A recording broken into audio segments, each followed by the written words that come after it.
Welcome back to another episode of Just Jossin Around. Today, my guest is Brianna Calhorn. Not a bush. Not a bush. Not a bush. I'm glad you're here in the flesh. You made it. Yes, I did. Barely. Barely. Speeding 90 down. Yes, I showed up at exactly 11 o'clock, too. I was like, honestly, we've had guests show up 20, 30 minutes late. I was like, wow, she's a real class act.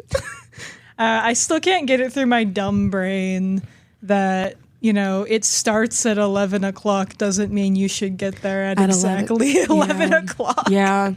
That's why, like, we used to record at, like, around 10.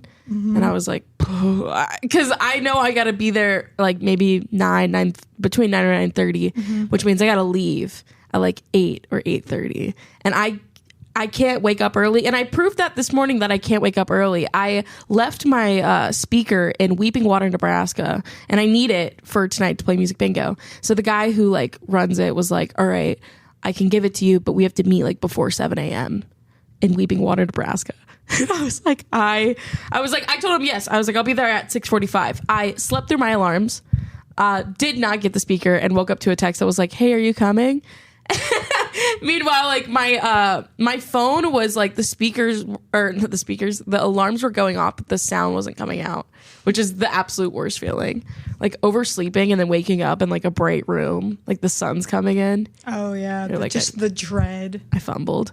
You did mention that you're not doxing us by saying the street that we're on. We are currently live from John Galt Boulevard right now. So do you know who John Galt is? I don't. To be honest, when Dan Alton was on, I thought it was an author of a book. Have you ever heard the phrase, who is John Galt? No. It's from a book. So do you know who Ayn Rand is? No. Ayn Rand is the, if you ask a libertarian dude bro who low-key hates women, who a woman is he admires, he will probably say Ayn Rand. Because Ayn Rand is like this quote-unquote philosopher who she's like the modern OG philosopher of poor people deserve to die. Wow. And she wrote a fiction book called Atlas Shrugged. It's 1 million pages long, so I haven't read it, but I've, like, read synopses of it. And John Galt is, I don't remember the specifics. It has been a while since I've even, like, gone over a synopsis, but John Galt is, like, the libertarian Ubermensch. He is, like, the genius philosopher, king entrepreneur who is wrongfully outcast but deserves to rule over all of the plebs. Wow. That's and, like, he's gone missing in the book, and Ayn Rand's self-insert goes to find him, and I think ends up sleeping with him. I don't know. I don't remember the specifics, because Ayn Rand has, like, a self-insert character who's, like, not like the other girls and smart like the boys, and it's... wow. That's a lot more knowledge. That's impressive, actually. Were you just like... Well, I sent you the address last night. Yeah. So you had... I mean, I processed it this morning. I looked at that and I'm like, are you... So, problematic street name, yes or no? No. Yes. Ultimately, yes. Ultimately, yes, but it's more funny than anything. It is funny. I never understood it. Yeah, but I have more clarity now. That's... I love it. I don't know. I don't know what the surrounding street names are and if there's any influence from what you're saying to what they are, but that's where we're at. John Galt. Come down. Where is John Galt? Who is he? Let's see him. Just want to see if I can find a picture of John Galt. He's a fictional character. There's a movie, I think, so you'll probably come up with a picture of an actor portraying him. Yes. Okay, here's a picture of him. The book. Oh. Sexy, right? Wait. Attractive. Novelist. Because, like, the top result is book character. Yes. What? I mean, would you let this man hit? No. But like, I didn't know there was an actual person, John Galt. I just knew the Ayn Rand character, because I mean the first thing that comes up is book character. Yes, I didn't know if this was. But then there's a Wikipedia article for an author. That's so. Dan Alton was probably also mentioning the book character because no one cares about this guy. Yeah, this guy seems like he sucks. Like who even know? Like John. So I guess Ayn Rand named her character in her book after this guy, probably. So he probably also sucks. Yeah, probably. Yes. Oh, yeah. Okay, I'm seeing everything that you're saying right now. Wow. Yeah. Okay, all right. For the Ayn Rand character. Click this. No pictures. Yeah, less sexy. Less sexy. Less sexy. He kind of looks like a less sexy Alexander Hamilton. That was the vibe I was getting, but also I'm like, you know what? I don't know Alexander Hamilton like that to make that kind of judgment. I'm not. I haven't seen the musical. Or I've seen. What is it? Is it Broadway? I don't know. He was also a real person, Joslyne. He's on the $5 bill.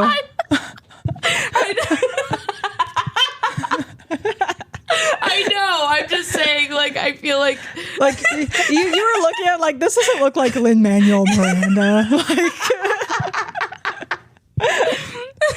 I thought I just like the songs. Yeah. I don't. It's fine. I did see that the original John Galt was British, which is enough of a condemnation for me.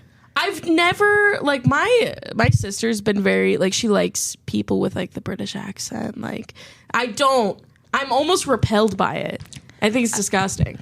Americans had this weird idea that British accents sounded smart for a while, and I'm really glad we're getting over that. Yeah, I mean, I think the last time I was okay with it was just One Direction. I let it slide. Adults that still like Sherlock are a red flag. I never got into Sherlock. I was into it when I was I think between the ages of 13 and 15, which I think is the appropriate age to be into that kind of character who's can I curse on this? Yeah, say it. Okay. All the bad things. Okay, where it's I'm a dick, but I'm also a super genius and no one understands me. That's the character. That's a kind of character you should be done identifying with by the time you reach adulthood. That's I went to a private school and I knew a lot of people that were into Sherlock, and I feel if you were into Sherlock you also I never watched it, but Doctor Who, I feel those were kind of hand in hand. Doctor Who's okay. Yeah, it's fine. It's good enough. It's good enough. It's television. It is. It's British television. I just never. Yeah, it's weird how those people don't then branch off into the inferior version of The Office. Yeah, I'm also intimidated by shows that are been established for a long time and have so many seasons, and I'm that's a lot to dip my toe into. I don't think it really matters with Doctor Who. I think it's all bullshit, and you can just jump in, go in whenever. People get really mad. They're you have to start with the first Doctor back in 1960, whatever. But no, it does not matter because there's a lot of lore, but it's all bullshit. So that's comforting. Yeah. And I honestly, even if you were I don't think I could find right now. I am in the throes of I have to get through Glee. I've been working on season 1. Me and Lauren have been watching it, and it's taking a long time. But I want to get through it. I think I'm the worst kind of person because I've never actually watched Glee, but I have put Glee covers on my playlist which I think is worse. The Glee covers are fantastic. Some of them are really good. Some of them are really good, and I get like goosebumps. There's this one girl on there, her name's Mercedes, and she's just got this voice that whenever she is on a song, I'm sad. I'm listening. I don't know any of their names. Oh, that's fine. Yeah, I don't know why I'm throwing first names at you like that. I'm just invested. It's good. It's good, but that's where I'm at. I don't know. I need to get through that show so I can try other things. The most recent show I watched was What We Do in the Shadows. I heard that's funny. It's a comedy, right? Yeah, it's really good. It's a comedy about vampires. That's what I like. Yeah, but they're not sexy vampires. They think they're sexy vampires, but they're not sexy vampires. That's perfect. There's someone from It's Always Sunny in that. I don't know anyone's name. Perfect. Nope, that's right. No. I do not recognize a single actor. I've never seen a movie. I don't know it. That's actually comforting. I feel like I'm around people that know too much about films. And when I say that, I'm strictly talking about Zach Peterson. We drove back from South Dakota, and I like my notes app. I mean, I have lists of movies that I've been told I should watch, which I will. But I was just like, how do you retain that much knowledge of movie, television, actors, all that? I think Zach would get along with Justin. Yes. For those who don't know, Justin is your boyfriend. Yes. Still does he do the karaoke at? Yes. Nice. I would like to discuss. I'm stepping my toes into becoming a karaoke. Oh heck yeah! Jockey. Oh yeah. A KJ. Awesome. I'm dipping my toes in there. I'm doing it for the first time at Tiny House for Valentine's Day. Oh, that's awesome. Yeah, I'm terrified. I love Tiny House. Yes. Yeah. No, you guys should just come down. Yeah. And also, like, I mean, I need to work on my form. I don't know how to do it. And Justin, I think, is probably the best. Is the best that I've seen to host. So I would like pointers. Also, I think I just got asked, my friends in Kansas City want to do a karaoke night, but they were like, how much can we pay you to come out once a month to host karaoke for us? And I was like, good question. Let me learn how to host karaoke first. But I'm excited. I'm going to plug that event, though. I will be doing Valentine's Day karaoke at Tiny House. There will also be a donut eating competition. That feels more nauseating than a hot dog eating competition. It sounds sickening. It does. It sounds sickening. I think because I mean Megan, she's been like kind of. I've been hearing her. They have so many like weird events planned, but I love that. Like it's perfect. The donut eating one. I think they're gonna do donut holes. And it would like dry out your mouth too. Dry out your mouth. Yeah. Do you get water? Do you get milk? I'm getting sick. Well, actually, milk would fill you up more. It would. I wouldn't do it. I think it's like I wouldn't do it. She's gonna do donut holes, and then it'll be like maybe you get 3 minutes, and it's how many you can eat in 3 minutes. If it was whole donuts, I mean that ruins your day. You go to that event, you do that event, you go home, and that's your day. I would not try to like party after that. It wouldn't be worth it. No, I don't want the. Yeah, what could the prize be that would deem me? I mean, setting myself $1 million. You get Tiny House. You've won, Charlie. You get Tiny. That's an amazing. I would love. Oh my gosh, I would eat a Tiny House worth of donut holes for Tiny House. For Tiny House. I think anyone would. It's the only right thing to do. I love 3 it. minutes. That's how much Tiny House is worth. However many. You have to eat your weight in donut holes. Literally.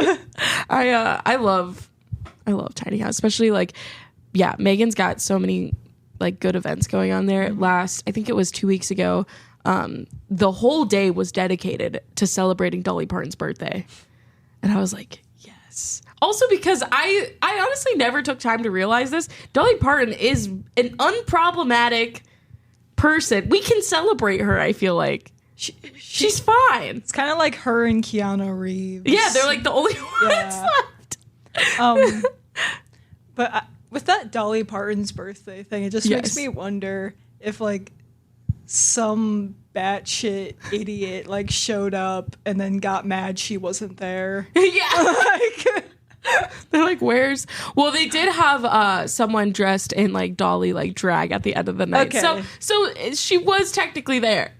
Dolly Parton has lost a Dolly Parton lookalike contest to a drag queen before. So believable. I think you're good. You got more Dolly Parton than Dolly Parton. I bet that person felt amazing. I mean, that's peak of life. That's peak. Oh my gosh. When I went to KC, Brittany Tylander does body language. And so it's like drag mixed with like comedy. And there was someone in just Squidward drag. And that is still to this day the best drag I've ever seen. Yeah, I'd love to do that show, but I met Brittany Tylander when I was really new to comedy. Yeah. And I immediately burned the bridge. How? By sending her really shitty tape. Twice. I mean, but then again, it's like clear, even if someone hasn't seen your tape, like it's clear that over like the past year you've like developed and you've improved so much. I mean, even like the last time I saw your full set, it was at Zoo Bar. I don't remember who you did an opening set for. I don't remember. Oh, was maybe Zach, Serenity? I don't know. The last time I did Zoo Bar was for Zach Peterson's like special taping, and the time before that was Serenity. Serenity? I think it was that one because I remember Ethan was on that lineup too. But you like just had your set was electric. It was so good, and like I know I hadn't seen you for a while, and you've been like traveling and just building your set out, and it's very good. So I think maybe reach out to Brittany. Maybe it's time. I did want to ask you though. I just saw you were on Snow Jam. Yeah. How did that go? That was fun. Yeah. I liked it. It was pretty decent turnout, especially for 20 below. Oh my god. Yeah. The weather was shit. Yeah. Me and Justin ran into the Whitest Kids You Know guy, Timmy Williams, like outside of one of the venues as he was like, my show was over and he was on the next show. So he was like walking in as we were like standing out, getting ready to leave. And I didn't recognize him. Yeah. But Justin did. So like Justin starts up a conversation with him and Justin's like trying not to be weird. So he's just talking about like local food and stuff, trying not to like fanboy or anything. And I have no idea who this man is. It is through the grace of God that I didn't ask how they know each other. You were teeing up to do it. Yeah. I almost did. Yeah. I also almost asked if he was on the show. Did you get a chance to meet? I saw Morgan Gallo was on. Oh yeah, she's great. She's fun. She's super nice. Cool. Yeah. I met her in KC and I had seen her on social media for Nick showed me her like a long time ago, and then I'd been following her, and then I saw her cause she was just doing stuff at Barrel, and I in my head I was like, oh my god, I know I probably look like a fangirl right now, but it was just because you see someone online for a really long time, and then then you see them in person, you're like, you're real, you're here. I'm nowhere near any kind of famous, but the TikTok algorithm is so concentrated that before I had met any of them, the entire Omaha improv scene had been following me on TikTok, basically. Yeah. Your TikToks do pop off, though. Some of them do. Yeah. Some of them don't, though. It's weird, because either my video will get thousands of views, or it will get a couple hundred in the first 10 minutes and then just stop. Yeah. So I think they hate me. But one of the improv girls saw me in the lobby of Backline and just yelled out a mispronunciation of my name. That's weird. I would love to know how you could butcher that, but Calhorn, throws people. It throws people because it like sounds really similar to Calhoun, which is a real name. Yeah. Zach Peterson called me Cawthorn for 2 years. I corrected him twice and then gave up. And I think I told a bunch of people this, and I think it circled back to him because he made a point to get my name right at Tiny House and still went like Calhorn. I love Zach. He's great. That's so funny. Me too. He's great. He did a show. He headlined Weeping Water and a spot in Sergeant Bluff, Iowa, which the name Sergeant Bluff, this show, I was very excited to do it. Like it was a full room of people, but the guys like running it out there. It's like, I mean, I think you get how it is. Like in South Dakota and Iowa, like they just don't have like a scene to like, you know, it's just them just being like, we're putting on a comedy show and we're doing our best. And so the guy hosting it was, I don't even remember his name, but I will say he was rude. He was like, he comes up to me, he's like, will not look me in the eyes, which I hate that. But wouldn't look me in the eyes. And he was like, do you have anything you want to like plug? And I was like, oh, I just have a podcast called Just Jossin Around. He's like, what is it? How do you spell that? I wouldn't even know how to spell that. And I was like, it's just Jossin Around. And then he goes up there and he's like, this next girl, like, and I'm like the feature. And so he's like, this next girl, like, she's got this podcast. I don't even remember the name of it because it's super weird. And he pulls his phone out and he's like, Just Jossin Around.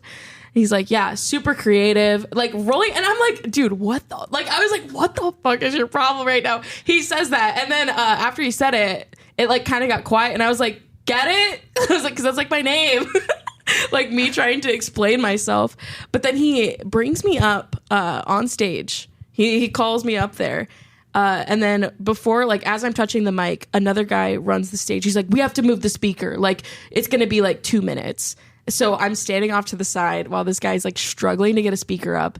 It's like, it was honestly the worst intro I've ever gotten. But the whole time I'm looking at Zach, like, is this really happening right now? But I guess that's what you get when you go out to those places. Sergeant Bluff. Oh, God. Yeah.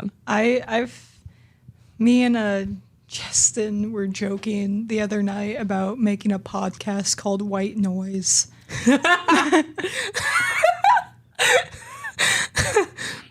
I think I can see where the name's coming from. I think I understand the influence. Maybe just if you do start the podcast, don't go to Sergeant Bluff, and they don't like announcing podcast names out there. I think they just don't like when women talk. I was like, yeah. That's what that felt like. After all of that had happened, I like straight up went up there, like, because it was a shit show, and I was like, wow, you guys treat your women great out here, and everyone kind of laughed. And then like I made a couple other jokes that like were I wouldn't say, I made a joke about how because I'm a woman I can't drive or whatever, and everyone kind of pulled back, and I was like, oh, so we're all feminists now? Like everyone's like pro women. And yeah, but it just was, that show was a woman during that show, she had her glass and was just like shaking it at the bartender in the middle of my set. Like I couldn't even focus because I just hear like the rattling of ice. I was like, can you get up? Like go fill your cup. Yeah, that show was insane. But sounds like it. Any traumatic experiences on stage recently? On stage? Any heckling? Oh. Someone throwing tomatoes at you? Oh, there was that. It wasn't super recent, but there is that woman in Kansas City who I was at. I think it was Knuckleheads. Yeah. That Stephen Taylor venue. Oh yeah. It's a great place. I love that venue. Yeah. But there was this woman in the audience. She had like a Be Kind t-shirt on. And in the back of it, it said like other people have struggles you don't know about. And during my set, she is not liking the autism jokes. I'm talking about like my own experience and like being bullied in elementary school and stuff like that. And she is not, she's like scowling at me. And I'm like, why you gotta be like that? You got a Be Kind t-shirt on, you know? And then she stands up and she wags her finger at me. The finger wag is very important. And then she yells, "I'm only wearing this shirt because my daughter killed herself." And then she walks out and her family doesn't go with her. They stayed. Yeah. We're actually having a really good time right now. That's crazy. I feel like I vaguely remember this story, but like, yeah. I was traumatized. That's... I like had people walk me to my car. I didn't want to get like attacked by a 90-year-old woman in the parking lot. She wanted to throw hands. I don't know why those shirts do crack me up, because it's always like ironic. You'll have the worst human being in a Be Kind t-shirt. Yeah. You're like, can you read that for me aloud? Oh man. But I don't know. I haven't been, I wouldn't say I've been like heckled super bad recently, except just, that intro was fucking terrible. But other than that, I feel like, the only time I ever remember being truly heckled horrifically was my first time at Duffy's. Were you there? I probably was. I don't remember. It was my first time at Duffy's, and there was a table of like frat guys sitting in the front. Okay. Do you vaguely maybe remember? I don't know. I can just picture this. Yeah, you're like, I just know. Paul kicked them out of the bar. Good. But yeah, I know. Which I have rarely seen Paul kick someone out after that. But yeah, my first time up there, I don't even remember how we got. Someone in the one of the guys were like, yeah, like I think like we matched on Tinder or something. Like he was just being gross or something. I don't know. And then at first I was like being playful, like going back and forth. And then he just kept interrupting my joke. And I was like, shut the fuck up.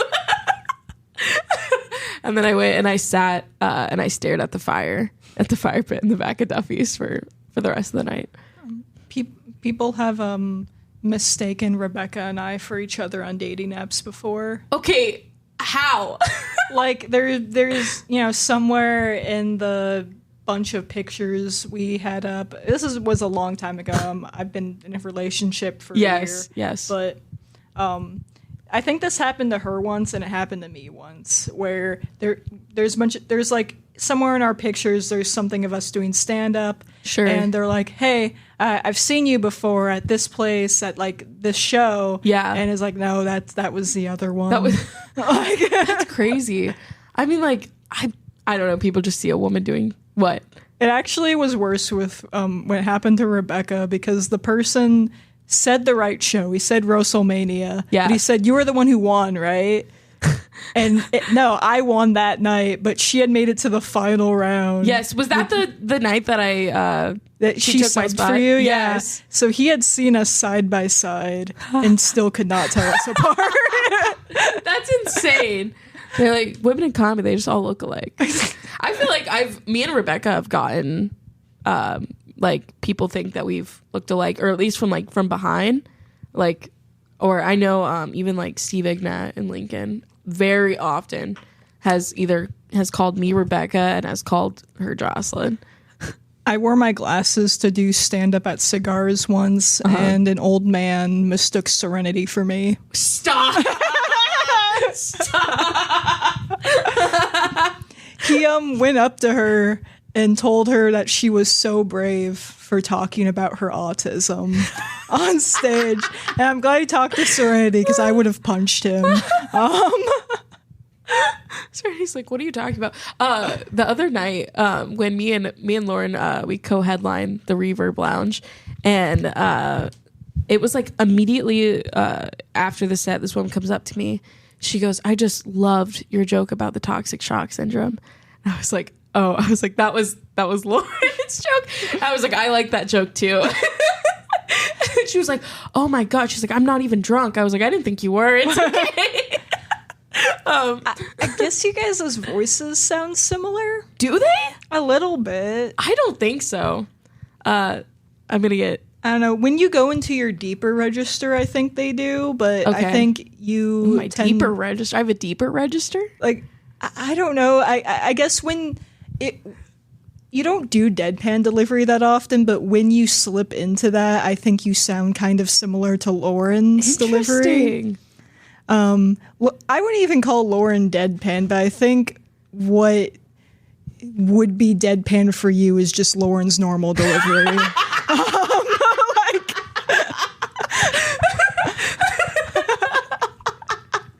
That's fine. I'm gonna say that Lauren's my favorite deadpan comic from now on. She's really good. This next comic, strictly deadpan.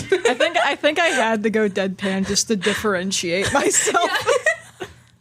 Yeah. I wouldn't say. Do you identify as being deadpan? People have called. I say it like it's a sexuality. Do you identify as being? I don't really. I don't. I'm not really going for anything specific, but Sure. people call me that a lot. Yeah. I think it just depends on how I'm doing. Yeah. Like- I feel like you can be. I've seen you be like animated in your storytelling, but yeah, I do think you keep almost a more monotone style. It's just easier to summon that when I feel shitty, which is a lot. Yeah. Yeah. It's a natural state. Yeah. Sometimes I just don't have the energy to be animated, so the deadpan comes more naturally. It's kind of just a way I figured out how to stop swimming against the current, you know? Yeah. Yeah. I like it. Thank you. I think it goes very well. It. For your like style of storytelling, I think it goes very well. And it's delivers your personality. Thank you.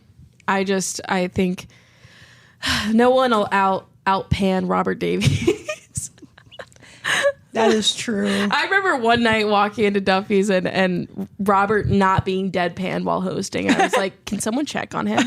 He's not okay right now. I remember how he got there by like, he did normal delivery for a while, and then deadpan works a lot better for him. Yeah. The normal delivery was not working as well. Yeah. So I guess he like overcorrected into a Stephen Wright impression for like 6 months, and then he emerged from that with like a solid deadpan delivery. Yes. It's like he went through a metamorphosis. Because I remember like when I started comedy, what his delivery was like, and then I remember there being one night at Backline where I was like, that is a lot. That is so much deadpan. And then it's slowly correcting itself, and it's good. It's good. Yeah, he's gotten really good. I really like what his set has become. You know, That's just something about like watching the people that, which I know like a lot of the comics started. I feel like probably like maybe 5 months before I came along, but just seeing how everyone's developed over time is. When did you start? I started January, the first week of January, like 2 years ago. Yeah. And from my knowledge, you were like, did you start like October or something, or August, August? like late August, Yeah. early September ish. Because I remember like, I mean, when I started, all the comics that I thought were, and I mean, still, but I was like, the comics that were like, whoa, they're like, I mean, you guys were still like maybe 5 months into it. But yeah, I remember that. You and Julian were like probably the first people to like come up to me at Backline and be like, hey, you can go hang out like upstairs, because I like would not step into like the green room or the upstairs room because I was just terrified. As soon as I figured out I could do that, I hid upstairs. Oh yeah, forever. Healing. Yes. I like don't. Yeah, I was like, I don't want to sit out here. Julian started 2 weeks after I did. Yeah, Yeah. that's so interesting. I wonder what that first set. His first set was... He killed his first set, honestly. Really? Yeah. Like, that was the first time anyone had seen the ass-eating bit. Wait, holy shit! Wait, that's actually crazy. That was his first That was his set. first. That was his, at least the first one I saw. Maybe he, like, did it before that, and I just didn't notice him, but that was the first one I saw. That is funny. He went right out the bat swinging with that. Good. I mean, good for him. I was like, oh my gosh! I just remember. He did whiteface at his first show. Stop. It was You're kidding. It was so good. It was so good. That's so funny. I honestly think that's where he peaked. Wait, can we? I would like to see this. I bring it back. He did white for like Brooks. He did Brooks' Halloween show. I think that was his first show. Besides like the showcases, I don't know though. It could have been something else. Yeah, that's the first show I saw him at. He did a white face, and he did a racist white man character. Wow, he had like his cowboy boots, and he had like a hat. Damn. I'm like, wow, yeah. I'm gonna have to solicit that to come back. I want to see that. I would book him just to do that kind of stuff. That's awesome. You guys just did a taping for Food and Laughter. Yeah. How's that going? You were a guest host on that? Yeah, it was fun. Nice. That's good. They gave me free food, which I considered payment. No one else ate the food. I just took all of it. Where'd they get the food from? It was Margarita's Mexican. Oh, period. I remember when I did one of the tapings with them, it was, I don't remember where he got the food, but I remember Livetti being like, the rest is going to be for my son. And so I was like, well, I guess I'm not really going to eat it. So I don't eat meat. And oh, really? I did not know that. Not really. Like, I'm kind of like it's kind of flexible, but I don't like telling people that because then they'll always want me to eat meat. So I tell people I'm vegetarian, even though it's a little more complicated than that. But that's why I tell people, because it's mostly a texture thing. Like, I don't like most forms of meat. Sure. I do eat fish because, again, it's like a texture thing. Because like fish is a lot flakier and it doesn't like. It's not. Yeah. It's not as icky. Basically. Yeah. So I told them this. I told them I was vegetarian, and they got food from a Mediterranean restaurant. Because it was me and Brent's tapings, and it was funny because they clearly have no idea what vegetarians eat. Because Mediterranean places have falafel, right? Yes. Which is like our shit. Yeah, we love that. Yeah. I don't think they either just like didn't know what to get, or like they just didn't know falafel is vegetarian or whatever, because like what they gave me was a lettuce wrap. Like it just like a with meat on the other. No, just like a wrap of lettuce. Like there was nothing on it. Like literally just like the rabbit food stereotype. They're like, isn't it good? Yeah, they're like, this is your culture, isn't it? Like like, we're diverse here.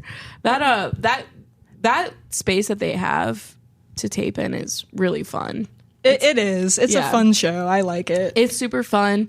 Yeah, I was I don't know if I was like intimidated, but I remember like the sound team, like when they come and put the mics on you, like I was just like they made me. I was trying to like joke with the guy. He was not in the joking mood. He was not having a good time, and I was like, sorry. Like, they take community television very serious. You're so right. I was like, am I on Oprah right now? Why is it so serious?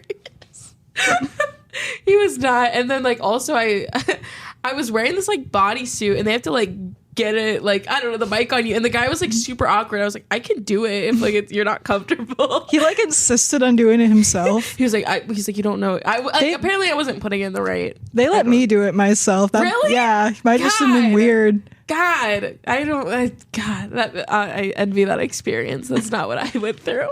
Well, I just had like a button down on too with a tank top underneath. That's so nice. Yeah. It wasn't as weird. Like the mic was not, the cord was not against my skin, you know? No, that bodysuit was working against me. It's not good. What do you mean by a bodysuit? Because I'm like picturing latex right now. Oh, really? Like a bodysuit is like, well, I do like a bodysuit and I'll wear like jeans over it, but it's just like it kind of looks like a romper? It's not a romper. A bodysuit is like, it almost looks like a one-piece swimsuit. Okay. Because it's like, it's the top, but it's like now I'm just picturing a leotard. I'm a fucking idiot. Yes, yeah, no, okay. Kind of like, yes. Okay. Yeah. That's kind of it. It's just like the only, like, and I have a bunch of tops that are like bodysuit, and I like it because instead of like tucking in my shirt, it like is already a thing. So I don't have to worry about it untucking. I feel I have to pee like every 20 minutes though, so I feel like that would be an issue for me. No, it's like, it's so many buttons. But I do like them. I do like a bodysuit. I feel like you got to just have one at least. They're fun. And I feel like I would enjoy that. I do tuck in shirts. You do tuck. I do tuck. The only thing though is like, I mean, you tuck graphics. I feel like I see you doing a lot of graphic tucking. They don't make graphic.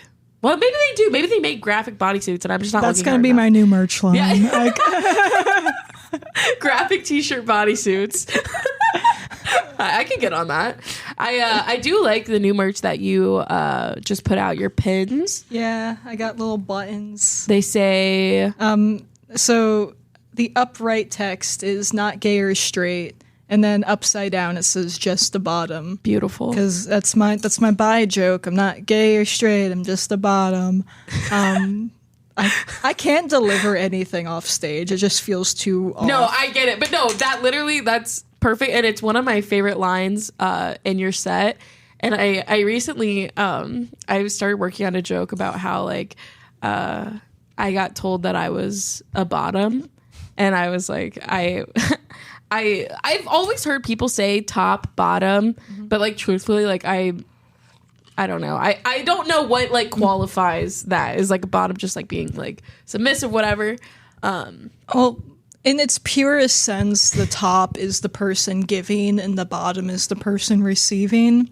Perfect. And a lot of people will be like, well, you can only use it in the context of, like, gay relationships. But honestly, I think everyone could use a less kinky word for sub. Like, yeah, it seems like a nice identifier. It's yeah, you know? Yeah.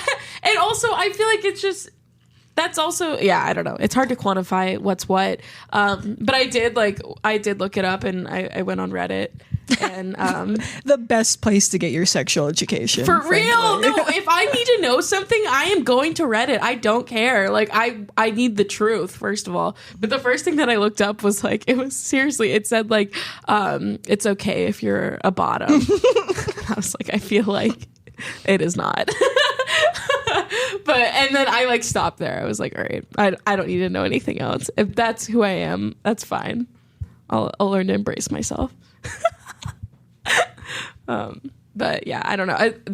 There's like another term that I learned recently that is not transferable outside of like the gay community. It was pillow princess. I thought that was like someone like. I thought that was like, I mean, in like straight relationships, like a girl that like just like lays on her back. Like that's what I thought. And apparently that is not, I was told that is not what that is. It is like, I mean, it sounds like the same definition as like a bottom, but someone that like is only receiving. I'm educating. I feel like people like to be, oh, shoot. What the heck? I'm looking for the words. Oh, people are almost mean. People are really mean about it when a straight woman tries to identify as a pillow princess. They're like, "No, you're a starfish, babe." What's that? It's a woman that doesn't do anything or contribute at all. Oh, because the star. Yeah. Yeah. Okay. Like you just lay there. That's fair. That's their word. Yeah. Pillow princess makes it too nice. Yeah, it's too good for straight people. I like that. All right, I'll take it. I'm I don't know, learning new things. I'm just adding things to my notes app. This is all like off the top of my brain, so I could be giving you entirely wrong information right now. I could as well. That's always like in a little asterisk when people listen to the podcast. Any information can be wrong. I am not an educational source. Me neither. I have no idea what I mean. I'm on Reddit, so it's not. Reddit, the ultimate learning tool. I feel like no matter how specific, there's a Reddit niche, forum about it. There is something about it. I like it. And then honestly, I've been this is because of TikTok, but have you seen like those like scary stories from Reddit that have been getting posted on TikTok?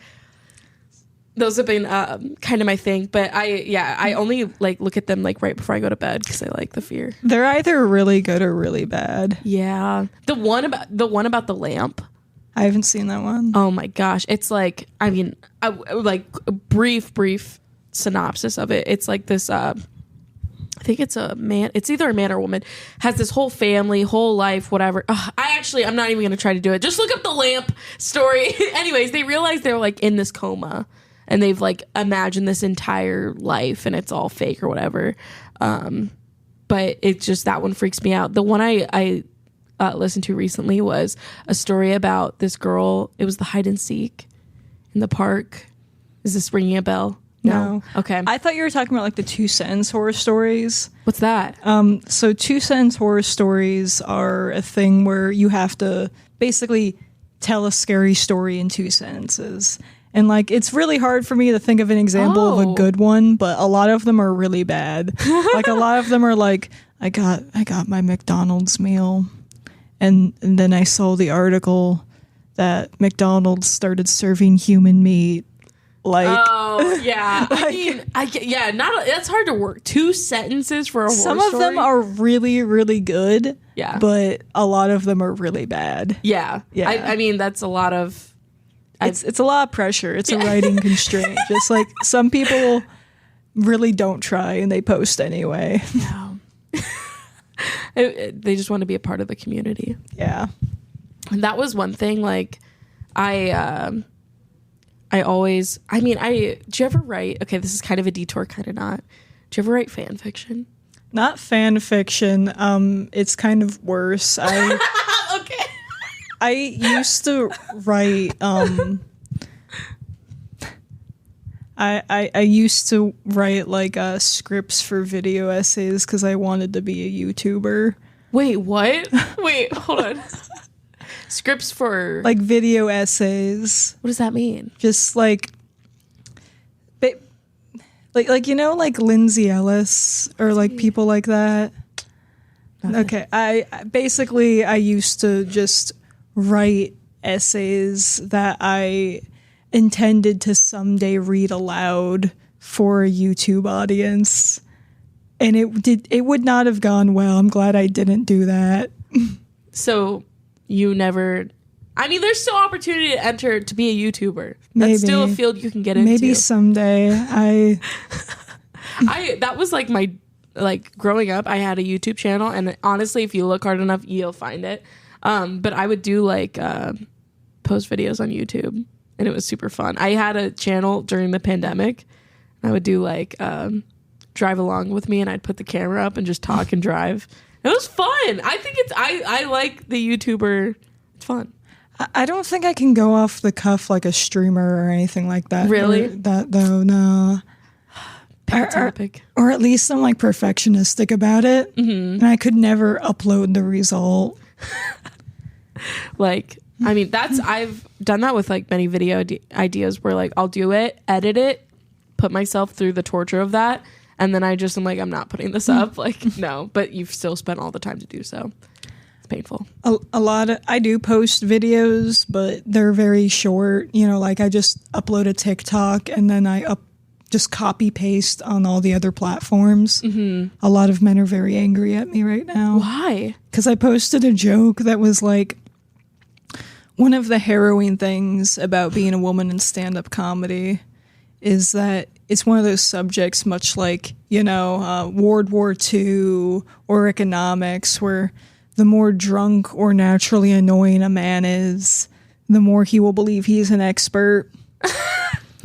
And then sorry, I'm losing my voice. Holy shit. No, it's okay. A lot of men were very angry about this. Yes. Got very angry comments. Yes. One of them on YouTube was like, but she's not talking about women in stand-up comedy. She just wants to hate on men. And I'm like, I didn't talk about men in stand-up comedy. This is about random drunk dudes. Yes. Who approach you. After to like critique you about your set. Yeah. Or like give you a tag. You're like, and who are you? Yeah, exactly. You're a man with a Corona in your hand. Okay. I know. Like, there's this very relatable this thing that is a reality for women that I feel like would piss men off is if someone came up to you to condescend to you about your hobby because they saw it on TV once. Like, yeah, it's actually insane. Like when you break it down, and also because like I don't know, it hasn't happened to me as much because I feel like I just stopped. Like after shows and stuff, I'm not making myself accessible to audience. Like I am, whoever I came with, I'm going. Like I'm leaving, so I don't even open the door for that. But when I first started, I did feel like that people would come up after me and either be like, you know, not even really mention about my set, be like, yeah, I think you could also say this. You know, I thought about doing comedy. Everyone tells me I should do comedy. I'm like, you definitely should.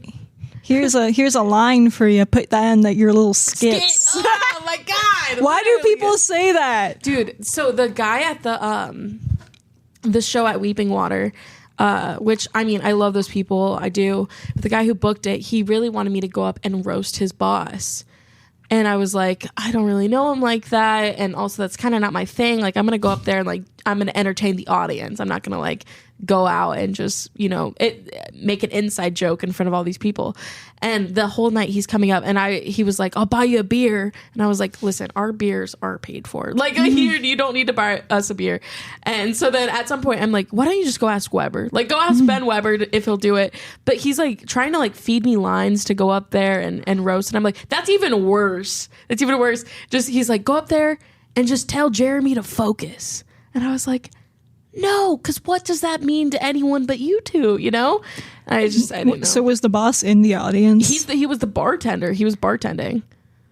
I feel like, honestly, if he was just a random audience member, I would have done it because I live for spite and venom. But I would not pick on the bartender. I feel like that's a way to get the audience against you. That makes you look like an asshole. Yeah. To pick on the wait staff or the bartender. No, that makes you look like a dick. Yes. And that's why I'll never do. That's why at the show in Iowa, when the lady was like shaking her glass, I was like, the bartender in me is coming out right now. Like, cause I was like, she's shaking her glass. She's like, well, I need a refill. And then I was like, then go get one, like get up. Like I never will be the person to I don't understand people that treat bar staff poorly. Like I could be receiving the worst service of my life. I'm tipping 20 to 30% still because I'm like, I'm sorry you have this job.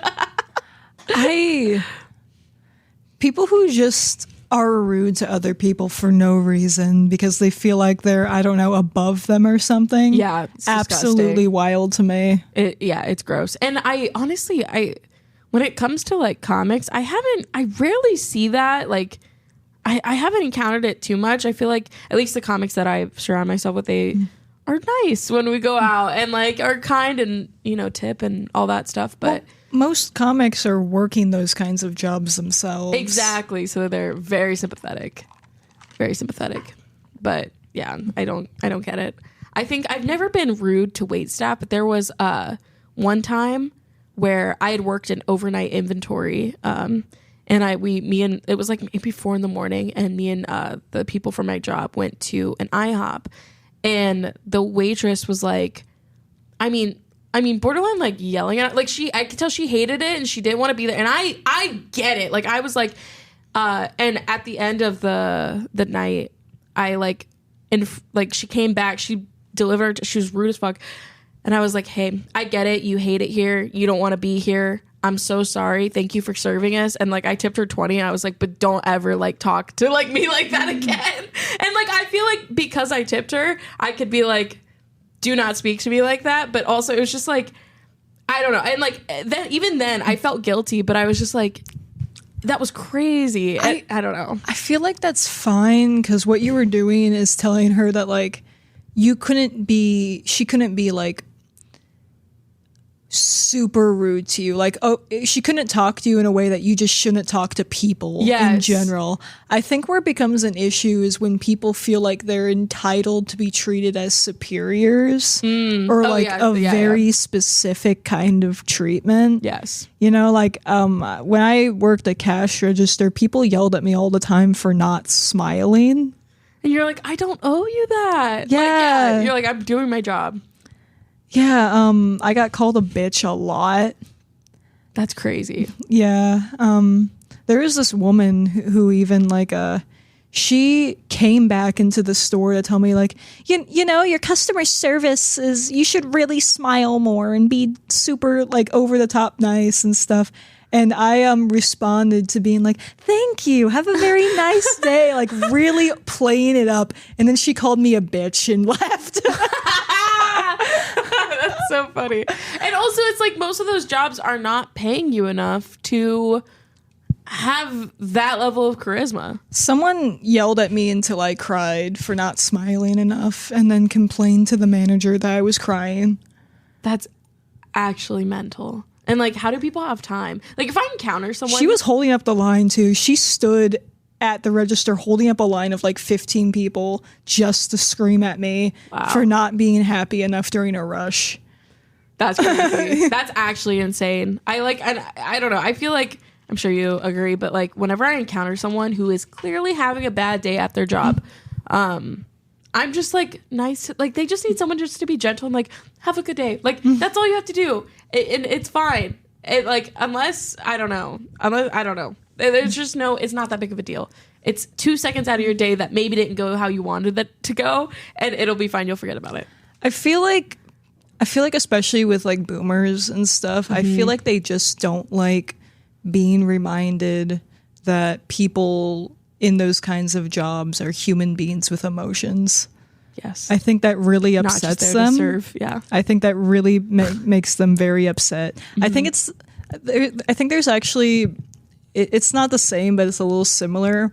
How boomers always get mad at people with like high functioning autism. It makes them so mad when autistic people can talk. Like it makes them so mad because it makes them reevaluate the kids they bullied in high school.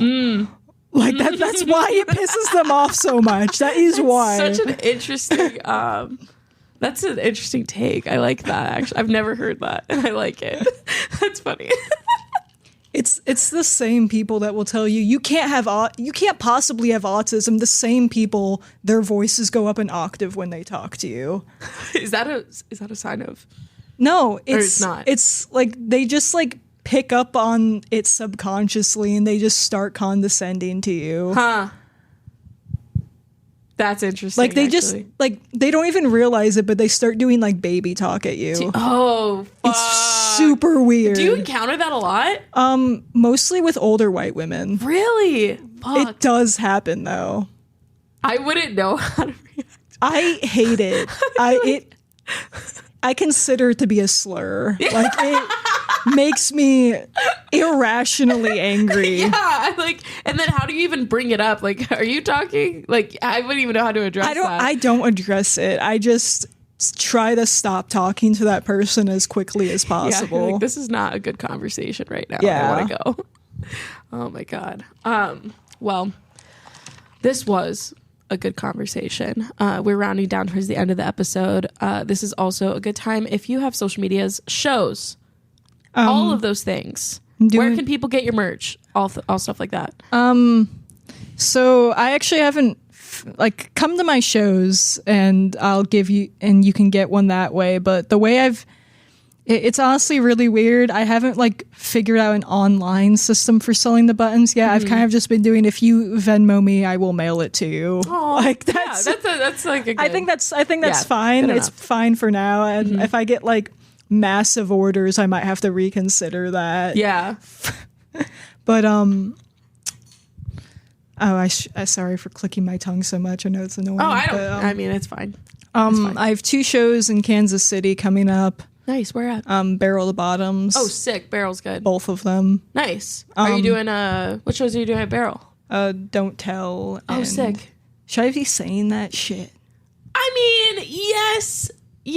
And also you can do you post your dates on your social media? Yeah, okay. I do so that. we'll plug your social media too. So if people are in the area and want to check you out, they can go there and look up those dates. But you got Casey this weekend. Mm-hmm. Nice. Yeah. Anything else fun coming up? I'm going to Des Moines on the 10th. Sick. And then after that, I don't remember. Just follow me on social. Yes. You'll figure it out. Brianna Calhorn on all social media? All social media. Beautiful. And we'll get the spelling on it. No Cawthorns or whatever. Bree, I think Bree is what I've been switching to. So it'll be Bree with 2 E's. Okay. Calhorn with a K. Yes. Not Calhoun. No. Not Cawthorn. There are no C's or U's or W's. Just Calhorn. Yeah. Get her on the Calhorn. Thank you so much for coming down today and doing the podcast. We like having you on. Oh, thank you. This was fun. Yeah. I think we did it. Woo.